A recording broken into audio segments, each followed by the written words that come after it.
എല്ലാവർക്കും പ്രൊമോ റിവ്യൂയിലേക്ക് സ്വാഗതം. ഈ റിവ്യൂ ഇഷ്ടപ്പെടുവാണെങ്കിൽ ഒന്ന് ലൈക്ക് ചെയ്തും സബ്സ്ക്രൈബ് ചെയ്തും സപ്പോർട്ട് ചെയ്യണേ. അപ്പോൾ നന്ദുവും ഗൗരിയും കൂടി ഞാൻ അനാഥനാണ് എന്ന ബോർഡും ഒക്കെ ആയിട്ട് ഉത്സവം നടക്കുന്ന അവിടെ പോയി നിൽക്കുവാണ്. അപ്പോൾ എല്ലാ ആൾക്കാരും അത് ശ്രദ്ധിക്കുന്നുണ്ട്. കുറേ പേര് അങ്ങ് നടന്നു പോകുന്നൊക്കെ ഉണ്ട്. അതിലൊരു സ്ത്രീ ഇത് കണ്ട് ശ്രദ്ധിക്കുകയും ഇവർ കോഡ് കൂട്ടുകയും ചെയ്യുകയാണ്. അവരുടെ അച്ഛനും അമ്മയും കാണിച്ചു തരാമെന്ന് പറഞ്ഞ്.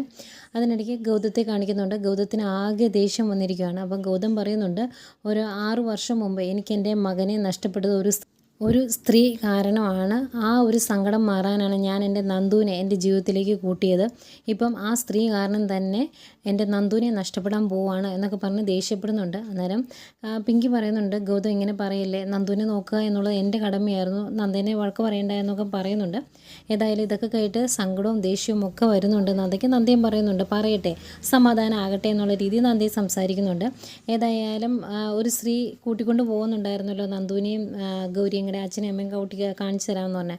അവരുടെ കയ്യിൽ നിന്ന് രക്ഷപ്പെട്ട് ഓടുന്ന കുട്ടികളെ കാണിക്കുന്നുണ്ട്. ഈ സമയമെല്ലാം അവിടെ ഉത്സവം നടക്കുന്ന സ്ഥലത്ത് നന്ദുവിനെയും ഗൗരിയും അന്വേഷിച്ച് നടക്കുന്ന ഗൗതത്തെയും പിങ്കിയും ഒക്കെ കാണിക്കുന്നുണ്ട്. കൂടെ നന്ദയും ഉണ്ട്. കുട്ടികളെ കിട്ടുമോ എന്നറിയില്ല.